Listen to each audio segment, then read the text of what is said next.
പ്രതിപക്ഷ നേതാവ് വി.ഡി. സതീശന്റെ പത്രിക തെരഞ്ഞെടുപ്പ് കമ്മീഷൻ മാറ്റിവെച്ചു.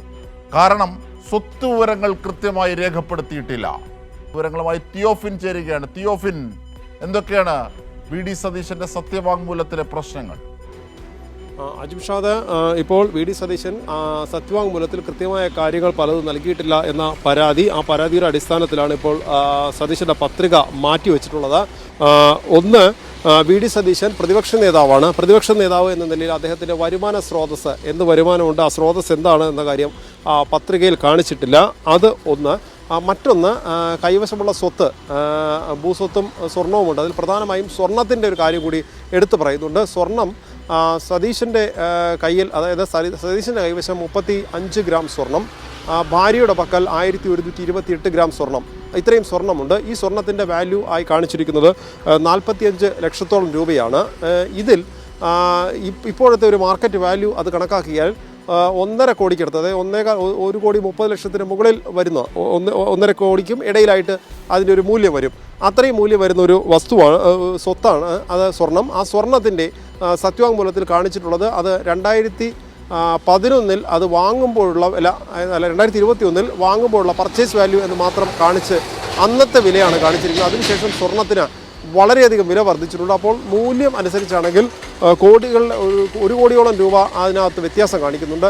അത്രയും വർധനവുണ്ട്. അതുകൂടാതെ തന്നെ ഔദ്യോഗിക വാഹനം, പ്രതിപക്ഷ നേതാവ് ഉപയോഗിച്ചിരുന്ന ഔദ്യോഗിക വാഹനത്തിന് 2 തവണ അതിന് പെനാൽറ്റി ഉണ്ടായിട്ടുണ്ട്. ആ അടയ്ക്കേണ്ട പിഴ അടച്ചിട്ടില്ല. അപ്പോൾ സ്വാഭാവികമായി തന്നെ ഒരു സത്യവാങ്മൂലം നൽകുമ്പോൾ, മത്സരിക്കാനായി സത്യവാങ്മൂലം നൽകുമ്പോൾ അതിന് മുൻപായി പിഴയുണ്ടെങ്കിൽ അത് തീർക്കണം. അത്തരം ബാധ്യതകളൊക്കെ തീർക്കണം. കൂടാതെ തന്നെ കൃത്യമായ സ്വത്ത് വിവരങ്ങൾ കാണിക്കണം. അതുപോലെ തന്നെ വരുമാന സ്രോതസ്സ് വേണം. മത്സരിക്കുന്ന ആളുടെയും കുടുംബാംഗങ്ങൾക്ക് മറ്റെന്തെങ്കിലും വരുമാനമുണ്ടെങ്കിൽ അതും.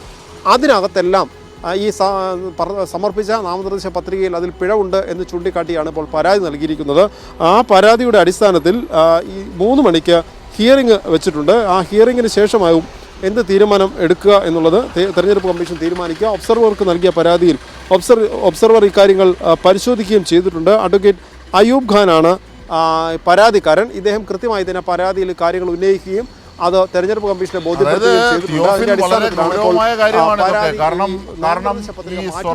സ്വർണത്തിന്റെ വില മറച്ചുവെക്കുന്നു, തന്റെ പക്കലുള്ള സ്വർണത്തിന്റെ വില മറച്ചുവെക്കുന്നു. കാരണം കോടികൾ വില വരുന്ന സ്വർണത്തിന്റെ വില മറച്ചുവെക്കുന്നു. അത് വാങ്ങിയ കാലത്തെ രേഖപ്പെടുത്തുകയാണ്. അതൊരു തിരിമറി തന്നെയാണ്. അതൊരു തെറ്റായ വിവരം നൽകലാണ്. അത് ചട്ടവിരുദ്ധമാണ്. 1. 2, കേസുമായി ബന്ധപ്പെട്ട് പെനാൽറ്റി അടയ്ക്കാതെ പോയതുമായി ബന്ധപ്പെട്ട കാര്യങ്ങൾ പരാമർശിക്കാതെ, ഇതിൽ ആ സ്വത്ത് വിവരം മറച്ചു വളരെ ഗൗരവമായ വിഷയമാണ്.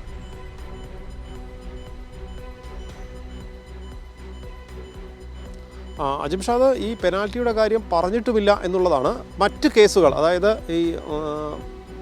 ഈ പ്രതിഷേധ പ്രകടനങ്ങളോ മറ്റോ ഒക്കെ നടത്തിയതിനെ തുടർന്നുണ്ടായ ചില കേസുകളുണ്ട്. അത് കണ്ടോൺമെൻറ്റ് പോലീസ് സ്റ്റേഷനിലടക്കം ഉണ്ടായ കേസുകൾ, അത്തരം കേസുകളെക്കുറിച്ച് മാത്രമാണ് സൂചിപ്പിച്ചിട്ടുള്ളത്. മറ്റ് ഈ വിവരങ്ങൾ, ഈ പെനാൽറ്റി ഉൾപ്പെടെയുള്ള കാര്യങ്ങൾ പറഞ്ഞിട്ടില്ല. പക്ഷേ ലയബിലിറ്റി കാണിച്ചതിൽ വാഹനത്തിൻ്റെ ലോൺ ഉൾപ്പെടെയുള്ള കാര്യങ്ങൾ അത് കാണിച്ചിട്ടുമുണ്ട്. അപ്പോൾ മൊത്തം വാല്യൂ, അതായത് വരുമാനം കാണിക്കുമ്പോൾ ആ വരുമാനത്തിൽ വലിയ വർധനവ് കാണുന്നില്ല 2021 നൽകിയതുമായി ബന്ധപ്പെട്ട്. കാരണം അതിനകത്ത് തന്നെ ആ മൂല്യം, അന്നത്തെ സ്വർണത്തിൻ്റെ മൂല്യമൊക്കെ അന്നത്തെ വാല്യൂ ആണ് കാണിച്ചിരിക്കുന്നത്. അപ്പോൾ 2021 വാല്യൂ കാണിച്ചിട്ടാണ് ഈ സ്വത്ത് വിവരം കാണിച്ചിരിക്കുന്നത്. അപ്പോൾ അതിൻ്റെ ആ മൂല്യം ആ 2021 നിന്ന് വലിയ വ്യത്യാസം വന്നിട്ടില്ല. തന്നെയുമല്ല, അതിനകത്ത് ഈ വാഹനത്തിൻ്റെ ലോൺ ഉൾപ്പെടെയുള്ള ലയബിലിറ്റികൾ അത് കാണിച്ചിട്ടുമുണ്ട്. അവിടെയുള്ള ഒരു പിഴവ് എന്ന് പറയുന്നത് ഈ മൂല്യം കാണിച്ചതാണ്. അത് ഈ അഭിഭാഷകനാണ്, പ്രതിപക്ഷ നേതാവാണ്. അതുകൊണ്ട് തന്നെ അത്തരത്തിൽ പിഴവ് സംഭവിക്കാൻ പാടില്ലാത്തതാണ്. അത് ശ്രദ്ധിക്കുകയും വേണം. പക്ഷേ ഒരുപക്ഷെ ഈ മനഃപൂർവ്വമാണോ എന്ന് നമ്മൾ സംശയിക്കേണ്ട ഒരു സാഹചര്യം ഇതിൽ നിലവിലുണ്ട്. കാരണം സ്വർണത്തിൻ്റെ മൂല്യം കഴിഞ്ഞ 4-5 വർഷത്തിനിടെ ഭയങ്കരമായി വർദ്ധിച്ചിട്ടുണ്ട്. വലിയ തോതിൽ ഈ സ്വർണത്തിൻ്റെ വില വർദ്ധിച്ചിട്ടുണ്ട്. ആ വില വർധനവിൻ്റെ, അല്ലെങ്കിൽ നിലവിലുള്ള മൂല്യം, കൈവശമുള്ള സ്വർണത്തിൻ്റെ മൂല്യമല്ല കാണിച്ചിട്ടുള്ളത്. അത് ഒരു പക്ഷേ ഇനി അത് പരാതിയായോ മറ്റു വിഷയങ്ങളോ വരാതിരിക്കുന്നതിന് വേണ്ടി അത് ആ മൂല്യം കാണിച്ചതിൻ്റെ ബ്രാക്കറ്റിൽ കാണിച്ചിട്ടുണ്ട്. പർച്ചേസ് വാല്യൂ ഓഫ് 2011 എന്ന് കാണിക്കുകയും ചെയ്തിട്ടുണ്ട്. അതൊരു പക്ഷേ അന്നത്തെ വിലയാണ് എന്ന് കാണിക്കാനാണ്.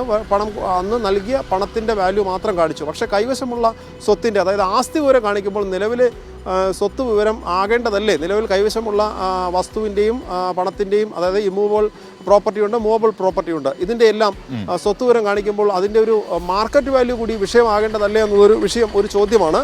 അതിന്റെ കൂടി അടിസ്ഥാനത്തിലാണ് ഇപ്പോൾ ഈ ഇതന്നെയാണ് പരാതിയുടെ അടിസ്ഥാനത്തിൽ ഇപ്പോ ഒബ്സർവർ വിശദമായ കാര്യങ്ങൾ BJP അധ്യക്ഷൻ രാജീവ് ചന്ദ്രശേഖരും ചെയ്തത് ഇങ്ങനെയാണ്. സ്വത്ത് വിവരങ്ങൾ പൂർണ്ണമായും വെളിപ്പെടുത്തിയിട്ടില്ല. കാരണം ഈ സ്വത്ത് വിവരങ്ങളൊക്കെ വെളിപ്പെടുത്തണം എന്നത് അഴിമതി നിരോധനവുമായി ബന്ധപ്പെട്ട് ഭാവിയിലേക്ക് ഒക്കെയുള്ള ഒരു പൊതുപ്രവർത്തന മണ്ഡലത്തിൽ ഇങ്ങനെയാണ് ഈ ഒരു നിയമവും ചട്ടവും ഒക്കെ രൂപം കൊള്ളുന്നത്. കാരണം തെരഞ്ഞെടുപ്പിൽ അവരുടെ സ്വത്തുക്കൾ എത്രയാണ് എന്നുള്ളത് അറിയണം. പിന്നീട് അവർ അതിനുശേഷം ഓരോ വർഷക്കാലം കഴിയും എത്ര സ്വത്താണ് അവരിൽ വർദ്ധിച്ചത്. ഇങ്ങനെയൊക്കെയുള്ളൊരു ക്രമീകരണത്തിന് വേണ്ടിയാണ് ഇത്തരത്തിലൊരു നിയമവും ചട്ടവും ഒക്കെ രൂപപ്പെടുത്തിയത് നാട്. അപ്പോൾ അതാണ് അട്ടിമറിക്കുക. ഇപ്പോൾ രാജീവ് ചന്ദ്രശേഖരൻ സ്വത്ത് മറച്ചു വെക്കുന്നു, അതുപോലെ VD സതീശനും സ്വത്ത് മറച്ചു വെക്കുകയാണ്. സ്വത്ത് മറച്ചു വെക്കൽ തന്നെയാണത്. അത് തെറ്റായ വിവരം നൽകലാണ്, അത് ചട്ടവിരുദ്ധമാണ് തിയോഫിൻ. അപ്പോൾ മാറ്റിവെച്ചിരിക്കുകയാണ്. അപ്പോൾ ഉച്ചയ്ക്ക് ശേഷം വാദമാണോ? അജിംഷാദ് 3 മണി കഴിഞ്ഞ് ഈ കാര്യത്തിൽ വിശദമായ, അതായത് പരാതിക്കാരുടെയും പിന്നെ സതീശൻ്റെയും വാദം കേൾക്കുക എന്നതാണ് ഇപ്പോൾ തെരഞ്ഞെടുപ്പ് കമ്മീഷൻ തീരുമാനിച്ചിട്ടുള്ളത്. അതിൻ്റെ അടിസ്ഥാനത്തിൽ 3 മണിക്ക് ഇരു കൂട്ടർക്കും പറയാനുള്ളത് കേട്ട ശേഷം ആകും മറ്റ് നടപടി ഉണ്ടാവുക എന്നാണ് നമുക്കറിയാൻ കഴിയുന്നത്. എന്തായാലും 3 മണിക്ക് ഇക്കാര്യത്തെക്കുറിച്ചൊരു വ്യക്തത തെരഞ്ഞെടുപ്പ് കമ്മീഷൻ ഉണ്ടാക്കും.